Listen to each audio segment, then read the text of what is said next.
The crazy whirlwinds blows us from the corners of my mind. Been long since last touched for the first time. Thought I was crazy until I reached out and saw your hand there waiting for mine. Like the stars had all aligned. Hello. We hope you're having a fantastic time at MCM London, here at the Excel. Don't forget to share your pictures and your videos you've taken of this weekend on Twitter. Use the hashtag MCMLDN17.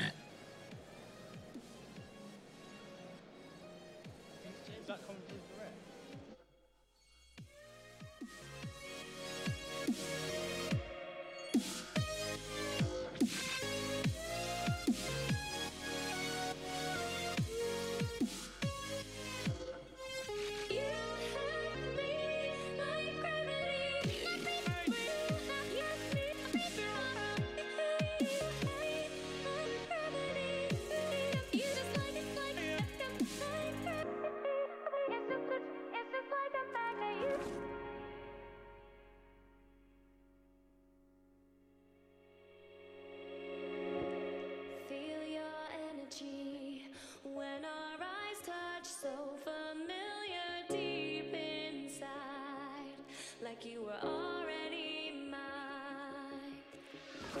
Surreal to me, how you make me feel wild and calm at the same time.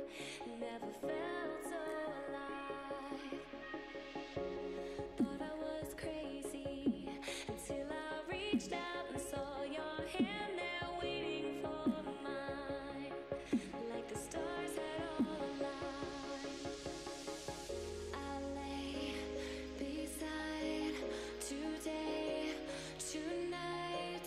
Your vibe, desire, our eyes on fire. And I breathe your aura, can I leave your aura? You have me like gravity.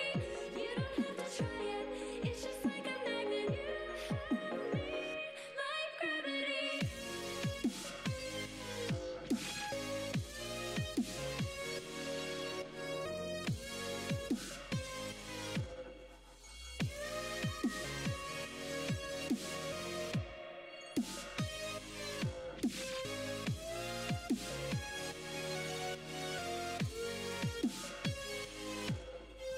You have me like gravity.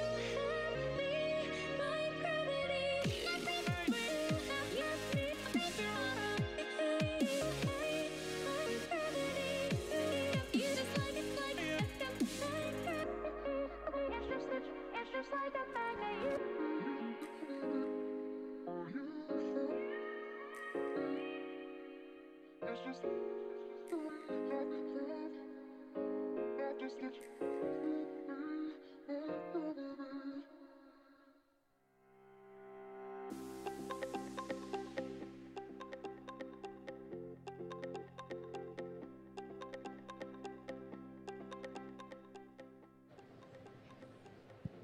Hello, everybody. How are we doing?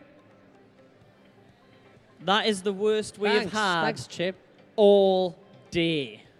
Wow. Hello, MCM London. thank you. Who was that? She's been one of the loudest all weekend. It's great. Is that like your Loving third the outfit costume, you've yeah. worn? Every day. Nice. Just Now, the- is that case I was closed just about to properly? say, yeah. It is fantastic. Fantastic piece. Oh, Yeah. wow. Pushed the boat out with that one, didn't you? Sorry, that was really horrible. I do apologize. Don't touch me. Okay. Didn't want to anyway. Shall I do... Oh, hello. Yes. Oh, okay. Right. Cool. Oh, well. Bye. Well, we're going to give away some stuff a little bit later on, but please, welcome to the stage, Patricia Tallman. No, stop. Hello. Hi, nice to meet you. Oh, showbiz. Showbiz kisses. Nice. If you take a seat, grab a microphone, please. Oh, you've come with all your baggage. as I brought well. stuff. Yeah. We've been having a raffle, gathering for a raffle. So before I leave the stage with you, I thought you might give me a hand. Yeah, of course. And we'll pull the winner. Does that sound good? I'm I up for have that. a Babylon 5 shooting script Nice. that we've been raffling off from my charity called Be a Santa. And I've been doing this charity for over 20 years for kids in the California area who don't have families, and we make a Christmas happen for them. So thank you to all of you who have been a part of the raffle. Anyway, there you go. My commercial. That was the That's commercial fine. break. We'll do it again at the end as well. Okay. So how are you? I'm good. Yeah? I'm good. Yeah. Good. Been a good weekend. It's been an awesome weekend. This is massive, isn't it? Holy smokes. When I first met Brian, we were doing little Babylon 5 sci-fi shows in the 90s. And we'd be thrilled if we had 300 or 500 people show up. That'd be amazing, you know. So this is crazy pants. So you were Lita. I was Lita. Yeah. Lita Alexander. With scratchy contacts. Oh, terrible contact lenses. Very painful, yes. So how exactly did you find out about the role of Babylon 5 then? How did I it come about? auditioned like everybody else. Anybody else actors here? Or you know about an actor's life? You know, we go through these terrible audition process, which is an inhuman way of making us dance the dance of death for a part. So anyway, that's what I did. I danced the dance of death, And you got the part? and I got the part for a change. Yeah. She's quite a toughie. She's got some like... Yeah. What I liked about Lita is kind of she had some of the similar qualities to Barbara in Night of the Living Dead. Anybody know Night of the Living Dead? It's a good one to be watching this weekend. It's a good Halloween movie. I'm like the grandma of zombie killers now. So, yeah, shoot them in the head. Just keep it simple. But Joe Straczynski cast me from seeing me in Night of the Living Dead. So it's not a coincidence that Barbara. I feel like I should be standing up. We sit. If you want to. I feel like I don't know. Everyone's kind of. It's entirely up to you. If I bounce, you can get me every other. But she starts out as a normal lady, you know. Like Barbara was a teacher, and Lita was a businesswoman, and as a psychor, just trying to find her way. And then through unusual circumstances, they have their badass qualities start coming out, you know, and look out. So that was kind of fun to be able to play that. And the difference is in a movie, you know, you do this in 28 days. You have this transition, and you make this movie in 28 days. TV series, it was 5 years of it. So, yeah, you really get to dig in. You know? I'm sure the character probably finds a really strong place in your heart as well. Yeah. Do you have a favorite scene you can remember? Anything you really remember going, I really enjoyed doing that? You know, my favorite scenes were probably because of things that wouldn't, well, for instance, like I really, Third Space was like one big bad hair day for me. It was kind of a long episode. They had made it a movie of the week. But the great thing about it was we had some unusual things to do that we weren't doing in the series. So that made it fun for me. Like I got to be possessed by Vorlons, and I'm in my negligee writing all over my walls being possessed. That was just a blast. That was fun to me for some reason.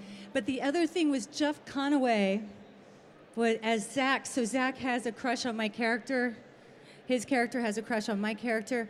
And the movie of the week, Third Space, was 3 minutes short. So they timed the scripts, and they time what they have been shooting, and they realized we're 3 minutes short, and we got to figure out how to make make the show longer. So what Joe did was wrote a 3-minute scene, and it's a monologue for Jeff Conaway's character. And he sent it to him that night. It was the first thing we shot the next morning. And this just shows you what an amazing actor Jeff Conaway was, because he did it. First take, word perfect, got it. Bam. Theater actor, right? He was amazing. And the crew gave him an applause. Just it was amazing. Those kinds of things. So for me, those kinds of things were fun. I had, whenever Mira or Claudia and I were on the set at the same time, they would eventually have to separate us because we would be giggling so much that we'd be disturbing the set. So they would be making Claudia go into one area and me go into another area. Into seclusion. Into seclusion, yeah, they had to separate us. So that stuff was fun. So, Lita, in the telepath war, why do you think she was so pivotal in the conflict that took place? Well, like any group of people that is, if they feel they've been wronged, if they feel they've been suppressed, they feel they've been treated less than, and boy, we have a lot of that going on in the world today. So she was just had enough, and she finds, Byron, who is this charismatic character, and he's got an answer. Whether or not you agree with the answer, it was an answer. And so she threw her weight, as it were, in with that crowd because they were the only ones who had any kind of an answer for the plight of the telepath. Does that answer your question? Yeah. Pretty much? Okay. Yeah. Does anybody have any questions? I'm going to offer some questions up to the crowd. Anybody really want to know anything about Babylon 5? I know. It's elegant, right? I'm pulling my jeans up. Feel free to put your hand in the air. I've been traveling for a while. They've lost their shape, and they're slipping down. So how many of you knew I was a stunt person as well? Oh, Did you know that? Let's talk about that. Do you care? No. I mean, you're napping. I see you're sleeping. Wake up. So it was Jurassic Park. It's been a long weekend. I get it. I'll stand up with you. Yeah, as well, okay, we'll stand up. We'll do a little dance as well. You did stunt work in Jurassic Park. I did. I was Laura Dern's stunt double. That was really fun. We didn't know we were making Jurassic Park, just like we didn't know we were making Babylon 5. We didn't know we were making Night of the Living Dead. We didn't know any of these movies TV shows were going to be anything special. So you just go to work. And Jurassic Park, my stunt coordinator had his own way of, I'd worked with him before, Gary Himes, and he comes in with a little bag he had a bag of Matchbox trucks and Jeeps and cars, and then he has a little bag of dinosaurs. So he kind of dumps out his bags, and he finds a Jeep, and he finds a T-Rex. And then he goes, okay, Pat, Gary, Ed, you guys are in the Jeep. Here comes the Jeep. Here comes the T-Rex. Grr, arr. So, and we're like, oh, okay, got it, boss. That's what we thought we were making. We didn't know. The closest I came was the days we were shooting, we were rehearsing the rotunda at the end where the raptors are coming. If you haven't seen it, sorry for the spoilers. The raptors are coming out of the ceiling. They're chasing our heroes. And we end up on dinosaur bones on a brontosaurus type thing. And the whole thing breaks apart and falls, and we all fall to the ground. And then we are saved by the arrival, ironically, of the T-Rex, who then distracts the bad guy raptors, and we get away. I've just ruined the whole movie for you. You haven't seen it. It's been a while, so if they haven't seen it by now. All right. But on that day, and all of that obviously is laid in effects afterwards, but on that day they were rehearsing some raptor stuff with the animatronic raptors, which are basically guys. There's a man in a suit, in a raptor suit, and the head of the raptor's up here, and his arms are pinned to his side. He's got an earpiece in there, and that's all. I mean, they're just encased in this dinosaur suit, and they kind of move in, and then the puppeteers, they're giving them directions here, and there's like 5 different puppeteers working the eyes, the neck, and that little hands. It's just amazing. And so the guy, the piece that I saw, he was bending down and coming up under some plastic and then looking around. It's kind of chilling, except he was wearing Nikes.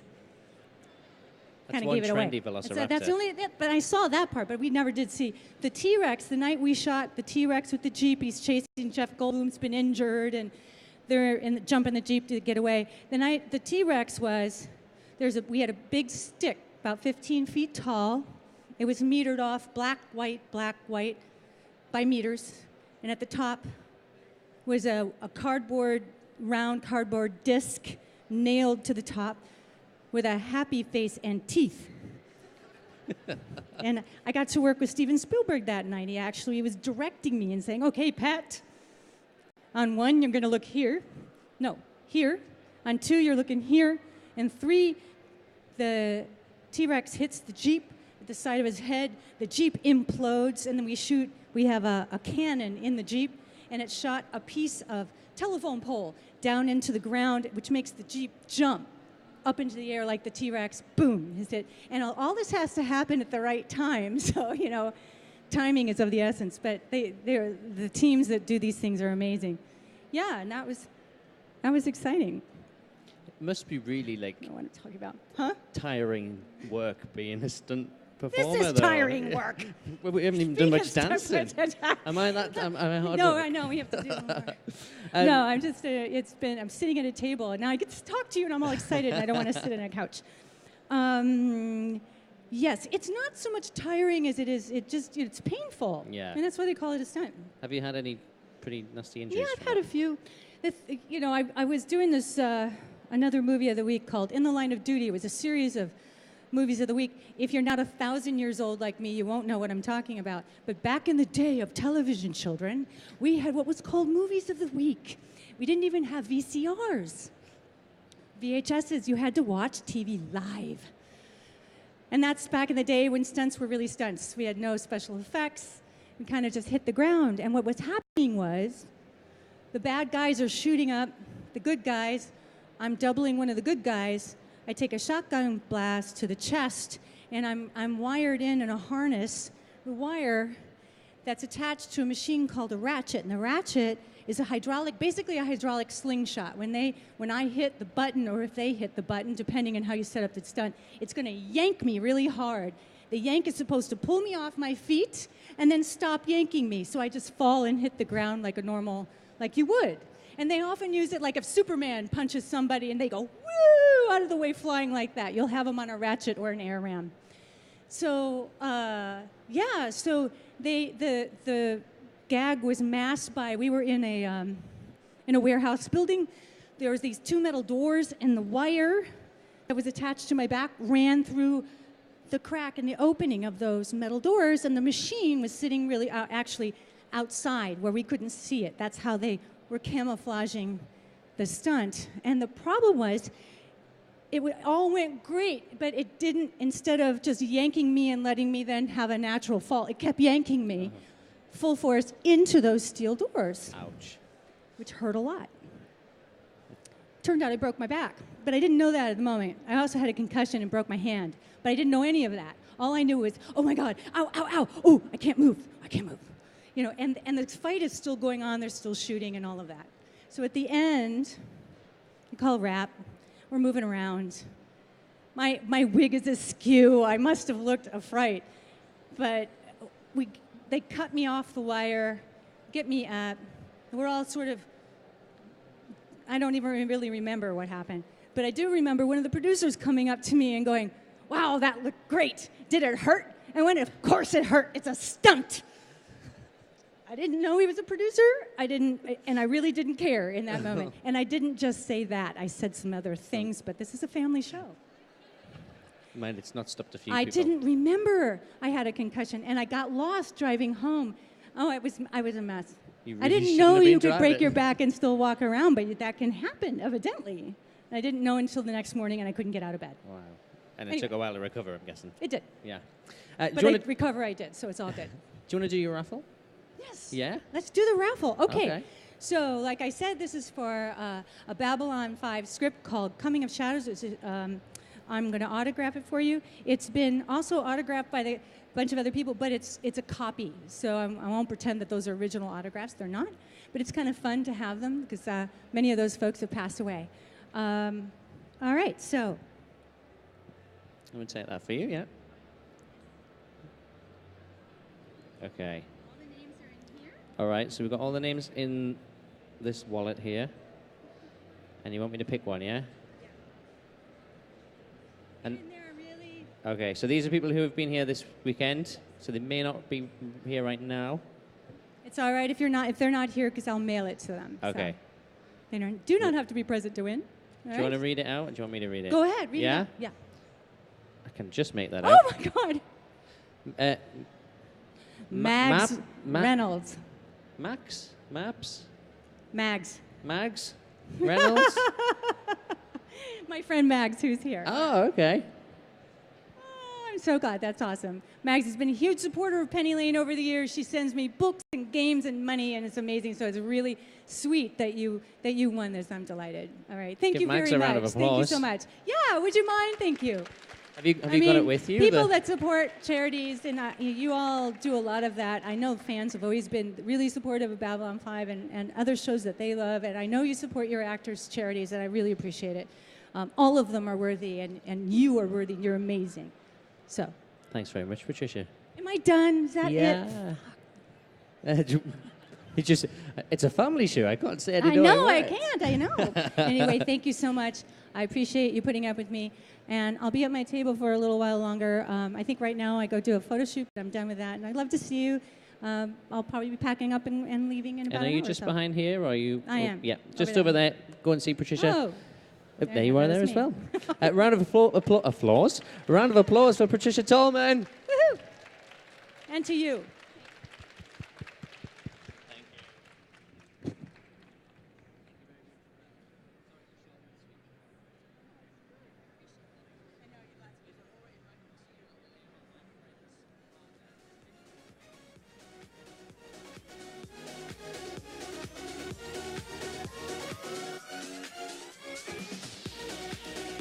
So once again, put your hands together for Patricia Tallman.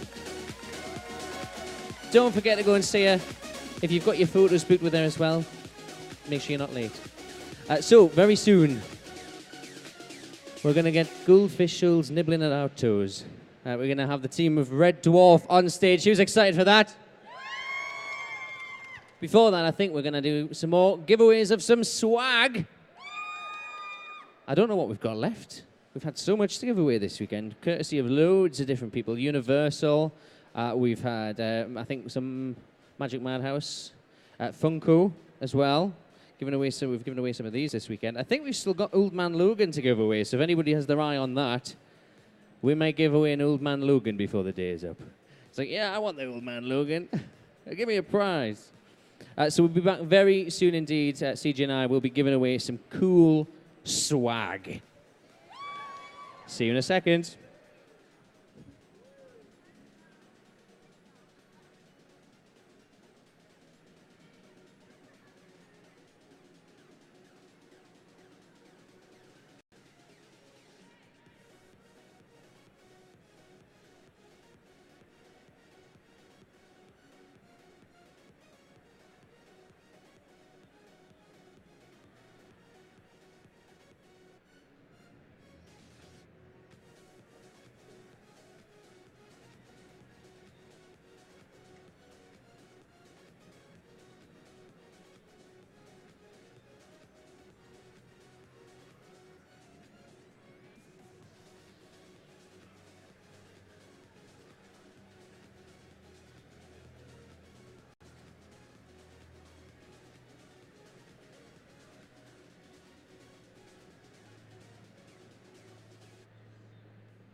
You're just chilling out there, are you, CJ?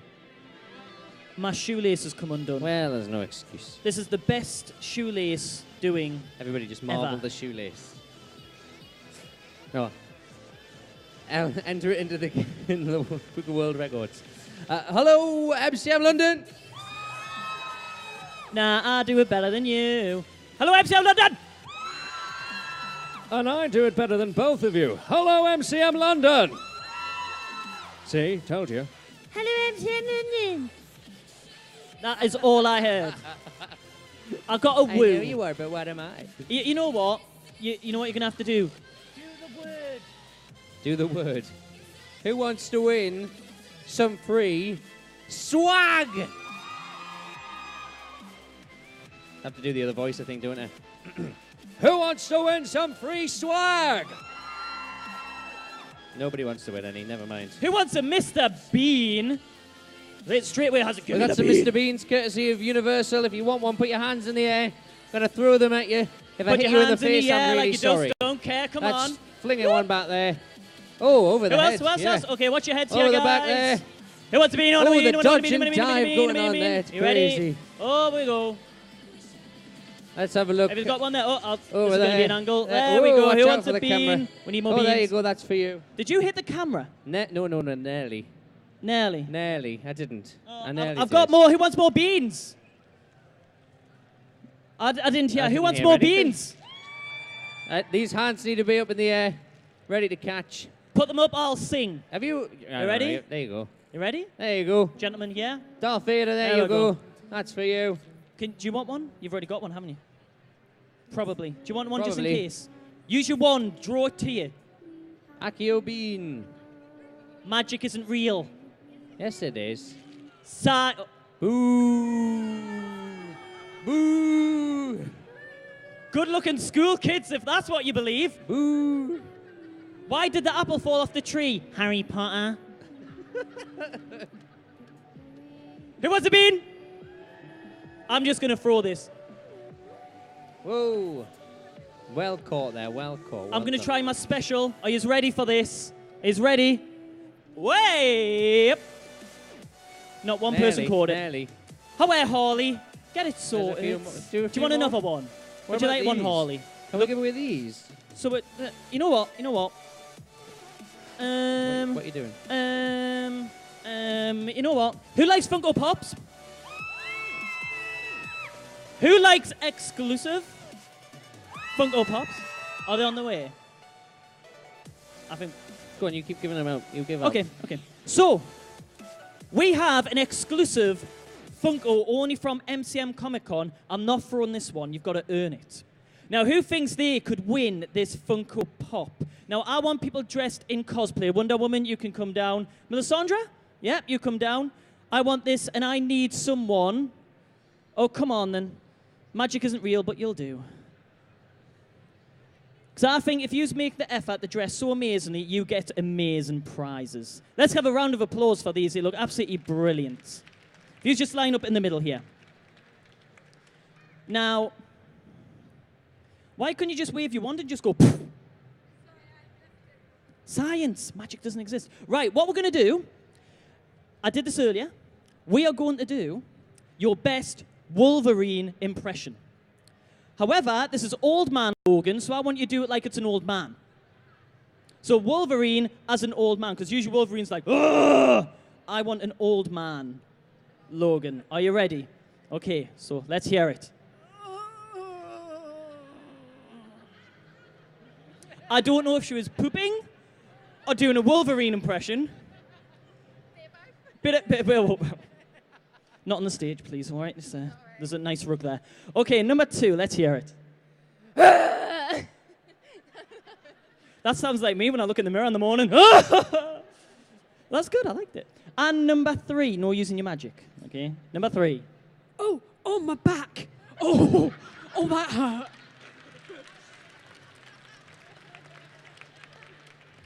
You know when the competition are clapping, you've got problems. Is it even worth doing it? No. Who thinks number 1? Oh, come on, better cheer than that, come on. We know who's going to get it, so we might as well cheer. Number 2. And now, deathly silence, number 3. Oh. Okay, a proper one for number 3. I'm sorry. I think they got the exclusive pop there. Well done. Don't go anywhere. You can have a Mr. Bean as well. I know that's the real reason why you came up there. There you go. Your outfits are amazing. Thank you very much. Round of applause for these guys. I like that Mad Hatter. That is awesome. I love Comic-Con for the cosplay. Does anyone else want a Mr. Bean?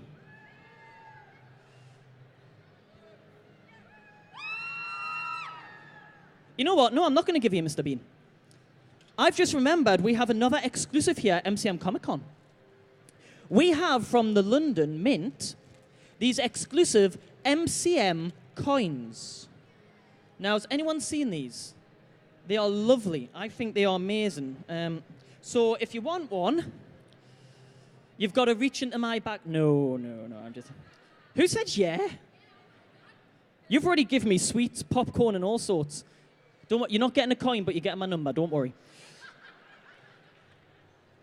1. Oh, no, that's my PIN. I'm not saying whether it's my phone or my credit. If you want my credit card PIN, you can have it. There's nothing in it. You can put money in if you want. But who would like to win some coins? Who would like to win some coins? Right, we'll have the gentleman here. You, young my friend, you come here. You look awesome. Who else would like to win some coins? I want to pick people that haven't been up. I don't think you've been up yet. What's that? How many more? Is that you being a bunny? Come on, bunny. Come on, bunny. Wow, you look awesome. Now, you know what we're going to do? Has anyone ever seen Jerry Maguire? Do you know what the big phrase is from Jerry Maguire? Show me the money! So guess what these guys are going to do? Something entirely different. No. What I'd like you to do is do your best, show me the money. Okay? Are we ready for this? You've got to make it good, okay? Right, let's hear your best, show me the money. Show me the money. That's pretty good. You ever thought of getting in the wrestling announcing? That would be pretty cool. Are you ready? Okay, let's hear it. Show me the money. Go on, there you go. That was scary. Go on, get lost. Right, let's hear it. Show me the money. I just want rid of you. You go as well. Right, so we've got 2 left. Who's going to win it out of the 2? Are you ready to say, show me the money? Can you see it? Show me the money. I think I heard that there, didn't you? Do you know what? Because you've got such an awesome... Oh, you've got Star Wars shoes? Could you not afford real ones? Here, go buy yourself something with that, all right? There you go. And do you know what? Because you were awesome as well, you can have one as well. Thank you very much. Big round of applause for these guys. I don't know if I was meant to give them more lip, You but... just love, like, insulting people, don't you? Well, you weren't here. Did you hear Bernard Cribbins insulted my hair? Well, lack of. Yeah, didn't he say like your head was So the blinding light him? shining off your head there. It could have been worse. It could have been what Anthony Mackie said to me. Everyone knows who Anthony Mackie is, Falcon? If you haven't seen the interview, it's on Facebook and YouTube. And Anthony Mackie really hurt my feelings. Oh. Oh. He said, if I... Well, what did he say? I'm still emotional from it. I don't know. You're the type of girlfriend that no one would date. Oh, yeah. Because I was trying to get spoilers from the Avengers, and he gave me an answer, and I didn't like it. So I asked him again, and he wasn't happy. But he was good. If check it out on YouTube and Facebook now, we've got Anthony Mackie on there. We've got Stefan from Deadpool. We also have Hayley Atwell's video up there as well. Really fast, we'll get them up. Great. Now, you know what? But You know what? I think it's time for you to go. Are they here? Yeah. Oh, well, in that case, then I'm going to shut up. Right, before I Okay. do... Yeah. Sorry, Marcus. No, I I'm up want for to this. hear you chanting Red Dwarf. Do you think you can do that? Do you think you can do that? On 3, I want to hear the chants of Red Dwarf. 1, 2, 3. Louder, come on. And keep it up as we welcome to the stage Chris Barry and Danny John Jules.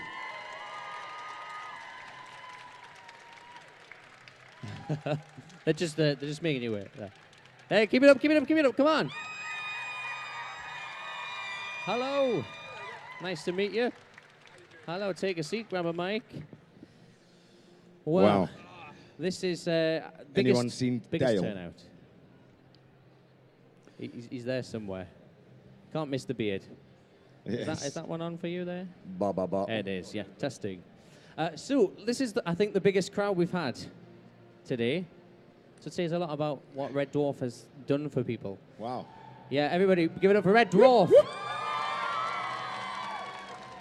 How have you found it today? Excellent. We always have a good time here. What can I say? It's fantastic. It's just absolutely amazing to have such a wonderful, loyal fan base who keep coming back for more. We're absolutely thrilled. We never realized 30 years ago we'd still be here, you know, in the modern age, sort of still Exactly. still saying Pinkle Squirmy Bib Blab Blob and doing silly salutes. Exactly. We didn't actually think we'd be talking to each other we, about 3 weeks later. no, we didn't, but here we are. Here we are, Doctor. Here we are. I'm No, your no, it's insurance great. man. I'm dressed as your insurance man. And I'm dressed as his client who doesn't know what the hell he's doing. There's a bit of a British look going on here.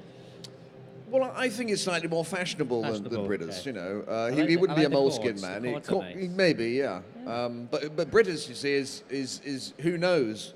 There may well be, possibly, potentially, a return of that. You heard And it, of course, it's a good job I can still just about do the voice. Yeah. So we'll try. Excellent. Chris has kindly suggested that I play a motivator character. Just in much more bright colours. And extra lycra. And a big Perfect. bum bag. Perfect casting. So when you first got on board with the Red Dwarf, did you ever imagine it would get to this? Well, actually, halfway through the first series being broadcast, we got told that we'd been commissioned for second one. So yes, we did actually halfway through the first broadcast of the series. Yeah, that was a real shock. I didn't think that we would get recommissioned. I mean, yeah, no, back in 1988, or when we were shooting it in 1987, no, I mean, I looked out into the audience and thought, well, Here goes. this is either going to, nosedive, or Yeah. a small audience will, the audience appreciation figures will pick it up. And of Yeah. course, these days, I don't think we'd probably get a second chance, would Yeah. we? Well, Chris was thinking he'd probably like to die under a vintage Rolls Royce, but not in front of a sitcom audience. Yeah, that first audience, I'd love to meet people who were in that first audience in who Manchester. just thought, what the is going on here? Exactly. But, the BBC sort of, in those days, they gave the show a second series. Yeah. And same with British, the first series of that, I think it was all on tenterhooks whether you get a second series. But then, those days they did give us a bit of a chance, to sort of, develop in a second series. And in both cases, they worked out. Very lucky. So when it was picked up for a revival, were you quite expectant of that? Did you think it was going to happen, or were you quite surprised when Red Dwarf's coming back? It was a strange situation to be in, for 10 years, having to watch your show being repeated. So it wasn't like we ever went away. We just didn't have a job at that point, But we were there on telly every week, so it was a very strange scenario. But for me, the fans would have been the ones that got the show recommissioned because they refused to let it die. Well, exactly. We used to see in those things, the books and things, when they talked about sitcoms and TV shows and everything, they had Red Dwarf 1988-Gap. So we all knew that at some point Doug wanted to do some more. Yeah. We just didn't know, when it was going to be. And as the years rolled by, there was talk of the movie and that Yeah, sort there of was stuff. a lot of delay because of, everyone says, we're going to make a movie. And anyone that's been in this business, you hear that every day. Yeah, man, we're going to do a movie. Keep your fingers crossed. That's what they're doing. They've got theirs crossed behind their back. A movie. Yeah, but the people said they don't like the show without the audience. So why make a movie? Yeah, but when we did Back to Earth, there was no audience, and people said we want the audience. So, yeah, but one person can't pay the bills. I think The producers want their money back. I think, you never say there's never going to be a movie, so we'll keep that idea going. But certainly at the moment, we're enjoying it, and it seems We're enjoying doing the series. the fans are enjoying doing what we kind of do. We're enjoying doing the series. Which is, clumps of 6 episodes with an audience and a short story. That's where the show is at home. You've mentioned the fans quite a few times, so what I want to do is open the floor. If anybody has any questions for the I guys, thought put you your was going to hand. say open the floor and throw them in. No. Anybody does, put your hand in the air. We're going to run over. Yeah, I have a question. Why is Rimmer such a smeghead? Do you know that's a question I've been asking myself for 30 years? And the only answer I can give you is that if he wasn't such a smeghead, that would probably take away 40% of the comedy. Yeah, he is pretty much the sort of straight man stroke bane, you know, butt of of a lot of jokes. So we like to call him petrol for the comedy. So long may his smeg-headedness continue. Just over to your right. Just over here. Hello. Oh. Hello, Danny. How does it feel to finally be the star of the show? What show's that?